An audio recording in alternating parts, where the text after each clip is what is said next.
ये जादुई मछली क्या गरीब मछुआरे का भाग्य बदलेगी या मछुआरे का लालच उसे ले डूबेगा? जानने के लिए कहानी अंत तक जरूर देखें।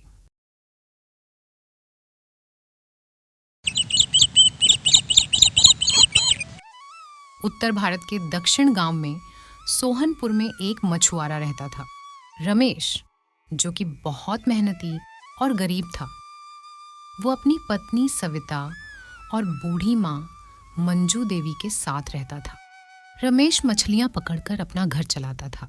वो रोज सुबह गांव के तालाब मछलियां पकड़ने जाता। रमेश के गांव में लोग खेती बाड़ी और मछलियां पकड़कर अपना घर चलाया करते। रमेश दिन में मछली पकड़ने जाता और अपना जाल पानी में डाले बैठा रहता और मछली जाल में फंसने का इंतजार करता रहता था। हे ऊपर वाले, आज तो कोई मछली फंस जाए, मैं अपनी माँ और पत्नी को पेट भर खाना खिला पाऊं। लेकिन उस बेचारे के जाल में सिर्फ 2 मछलियां ही फंसी। भाग्य भी उसके साथ न था।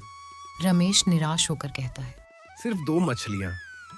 क्या करूं? बाजार में बेचूं या माँ या पत्नी का पेट भरूं? बाजार में ही बेच देता हूं। जो पैसे मिलेंगे उससे राशन खरीद के घर ले जाऊंगा। जब तक एक दूसरा मछुआरा बिरजू आता है और कहता है, रमेश, ये मछली पकड़ना तेरे बस की नहीं। तू ये सब छोड़ दे और जाकर संन्यास ले ले यार। रमेश चुपचाप उसकी बातें सुनकर वहां से चला जाता है।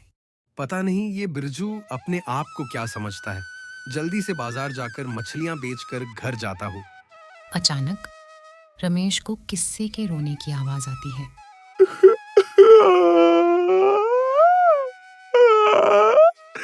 रमेश देखता है कि एक बूढ़ी औरत रो रही होती है। वो तुरंत उस औरत से जाकर पूछता है, अम्मा, क्या हुआ और आप ऐसे यहाँ रो क्यों रही हैं? रमेश मेहनती तो था ही, लेकिन वो बड़ा दयालु भी था। बेटा, मैं बहुत भूखी हूँ। मैंने कुछ भी नहीं खाया है। 2 दिन से तुम्हारे पास कुछ है तो मदद कर दो बेटा। रमेश को बहुत दया आई और बोला, अम्मा, मेरे पास देने को कुछ नहीं है। आप ये मछली ले लीजिए और इसे पका के खा लीजिएगा। रमेश ने वो मछली उस अम्मा को दे दी। धन्यवाद बेटा, तुम खुश रहो। हमेशा मेरा आशीर्वाद है तुम्हें। बस आशीर्वाद ही चाहिए था अम्मा। चलो आप ध्यान रखिए अपना, मैं चलता हूँ। रमेश ये कहकर वहां से चल दिया और बाजार से होते हुए अपने घर को लौट रहा था। शाम भी हो गई थी। अचानक उसकी नजर बाजार में बिरजू की दुकान पर पड़ी। बिरजू की दुकान पर इतनी भीड़ देख वो निराश हुआ। 1 किलो मछली 300 रुपए। ले लो। ताजी मछली खाओगे तो बार बार आओगे। रमेश की आंखों में निराशा साफ झलक रही थी। शायद वो ये सोच रहा था कि वो खाली हाथ घर किस मुंह से जाए। रमेश अपने घर आ जाता है। आगे उसकी माँ और पत्नी बैठे थे, जैसे वो रमेश का ही इंतजार कर रही हो। बेटा, आज का दिन कैसा गया और कितनी मछलियाँ बेच दी तूने? रमेश निराश होकर बोला, माँ, आज मैंने कुछ नहीं बेचा। मैंने जो मछली पकड़ी थी किसी जरूरतमंद को दे दी। अरे, आप निराश क्यों हो रहे हैं? आपने अच्छा काम किया है। किसी की मदद करके। आज ही मैंने सुना था मुखिया जी के घर पर कोई काम वाली चाहिए। मैं वहाँ काम कर लूंगी। नहीं, मैं तुम्हें वहां काम नहीं करने दे सकता। मैं कुछ कर लूंगा। बेटा, बहू सही बोल रही है। बहू काम करेगी तो कुछ सहारा भी मिलेगा। अगले दिन सविता और रमेश दोनों काम पर जाने के लिए तैयार हो जाते हैं। ध्यान से जाना और मेरी चिंता मत करना। दोनों काम के लिए निकल जाते हैं। रमेश मायूस था। वो अपनी पत्नी को काम नहीं करने देना चाहता था, लेकिन मजबूरी क्या कुछ नहीं करवाती। सविता मुखिया के घर पहुंच जाती है। मुखिया का घर काफी बड़ा और सुंदर होता है। सविता देखती है कि आगे एक सुंदर औरत खड़ी है। वो उस औरत के पास जाकर कहती है, जी मैं यहाँ काम करने आई हूँ। मैंने सुना था कि आपको कोई काम वाली चाहिए। हाँ, अच्छा। तुम आज से ही काम शुरू कर दो, खाना बना लो और सफाई कर दो। और काम खत्म करके मेरे पास आ जाना। सविता रसोई में आकर खाना बनाती है।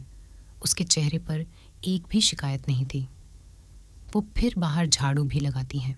झाड़ू लगाकर वो सारा घर और आंगन साफ कर देती है। वो बेचारी सारा काम करके उस मालकिन के पास जाती है और कहती है, जी मालकिन, मैंने सारा काम कर लिया है। क्या अब मैं घर जा सकती हूँ? लेकिन वो निर्दय मालकिन कहती है, हाँ, तुम जा सकती हो, लेकिन मेरे पैर दबाने के बाद। जो भी मेरे यहाँ काम करता है, उसे रोज मेरे पैर तो दबाने ही पड़ते हैं। जल्दी आओ और पैर दबाओ। वो बेचारी बिना कुछ बोले उसके पैर दबाने लगी। वो अगर कुछ बोलना भी चाहती थी तो कैसे कहती, क्योंकि पैसे उसकी जरूरत थी और उसको डर था अगर वो कुछ कहेगी तो शायद उसका घर न चले। उधर रमेश भी मछलियां पकड़ने तालाब पहुंच गया था। वहां बिरजू और उसका दोस्त वहां पहले ही खड़े थे। जैसे ही उन्होंने रमेश को देखा तो वो लोग मजाक उड़ाने लगे। अरे यार रमेश, तू भी ना, तुझसे कुछ नहीं होगा भाई। तू घर जाके आराम कर। तेरे फटे पुराने जाल में मछलियां तो दूर की बात, कचरा तक नहीं फंसेगा।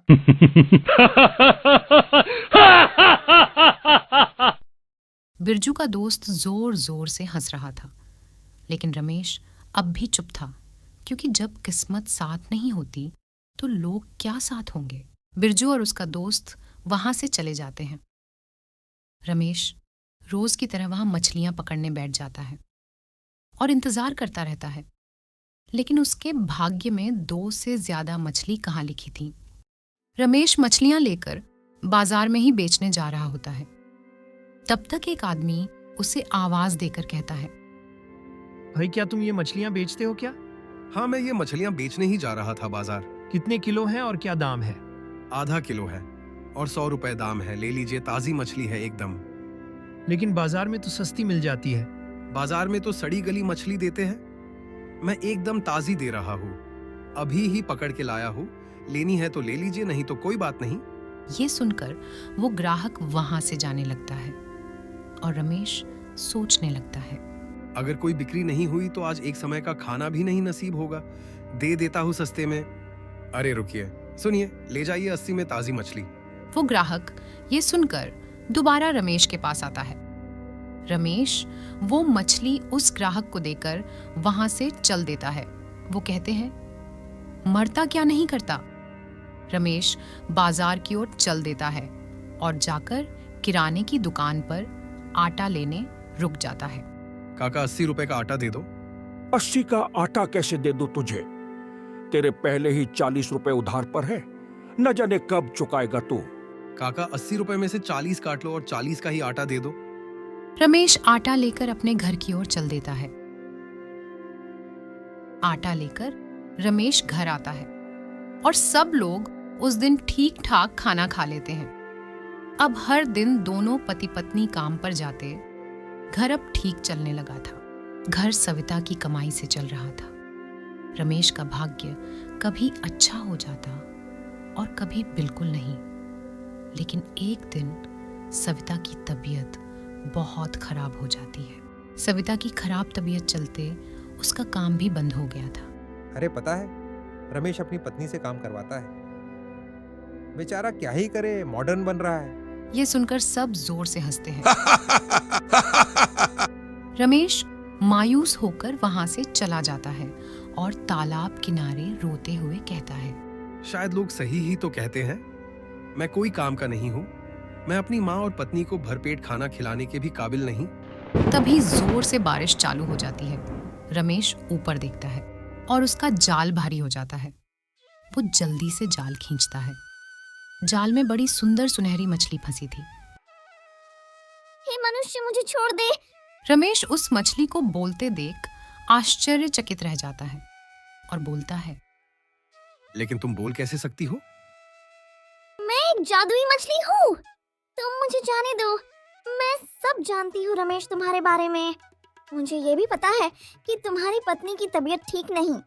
रमेश फिर से हक्का बक्का रह गया। वो सोच में पड़ गया था कि एक मछली को इतना सब कुछ कैसे पता। रमेश, अब तो मुझे पानी में छोड़ दो। ज्यादा सोचो मत, तुम मेरी मदद करो, मैं तुम्हारी करूंगी। रमेश उस मछली को पानी में छोड़ देता है।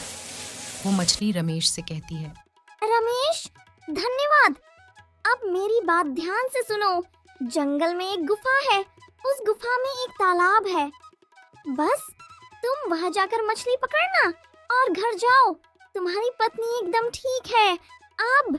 और हाँ सुनो, जब भी तुम जाल डालो पानी में तो ये मंत्र जरूर पढ़ना, बुरी नजर वालों का मुंह काला, जल्दी भर जाए मछलियों से मेरा जाला, डम डम। धन्यवाद सुनहरी मछली। क्या मैं आपको एक बार मंत्र सुनाऊं?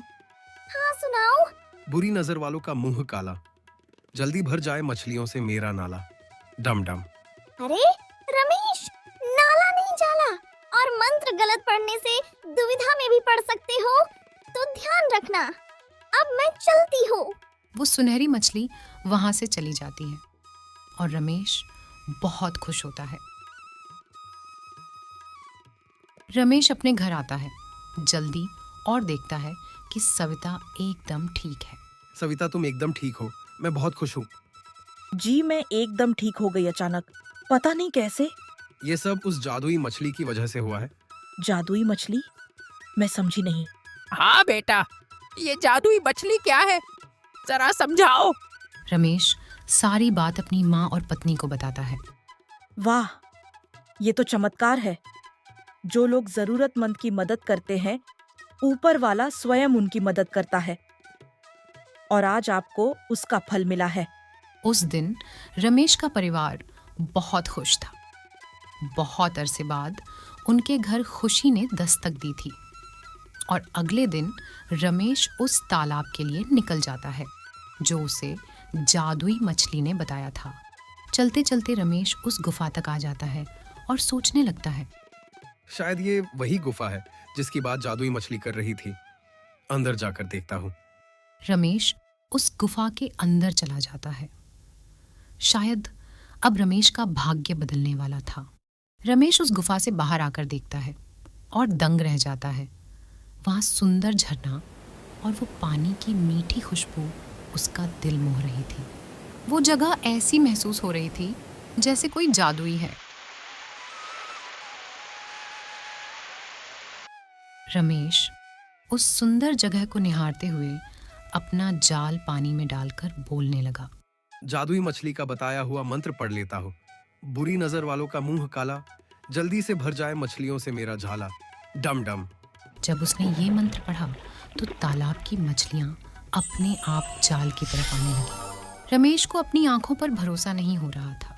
अरे वाह, इतनी सारी मछलियां वो भी अपने आप आ रही हैं मेरे जाल में। रमेश जल्दी से अपना जाल ऊपर खींचता है। जाल भारी था और मछलियों से भरा था।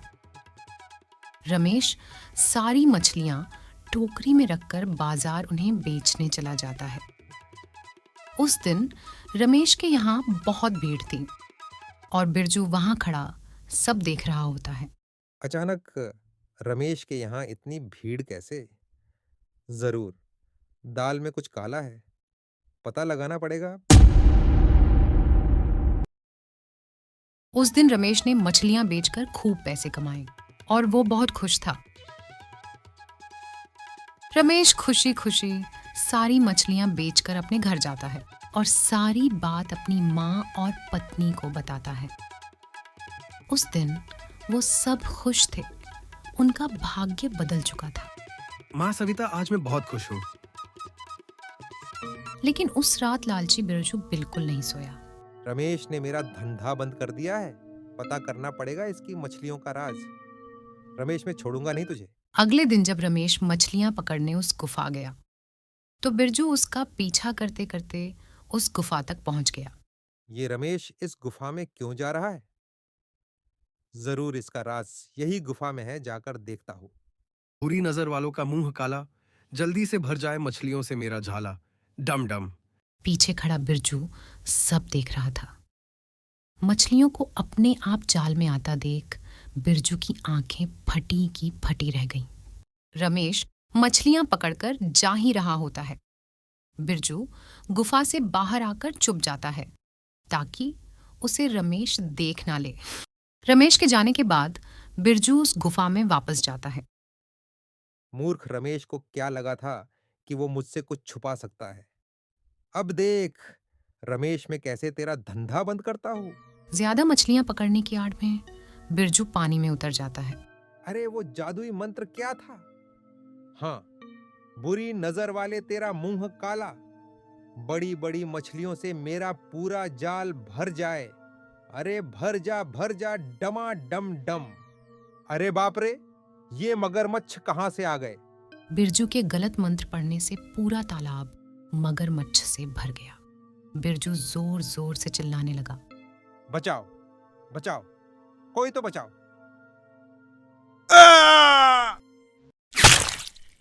एक बार फिर लालच और बुराई का अंत हो जाता है। ईमानदारी और सच्चाई जीत जाती है। बिरजू का लालच उसे ले डूबा। रमेश अब खुशी खुशी जीवन बिताता है। कहानी अगर अच्छी लगी हो तो चैनल सब्सक्राइब करना न भूले और लाइक भी करें। कमेंट करके जरूर बताएं कि कहानी कैसी लगी।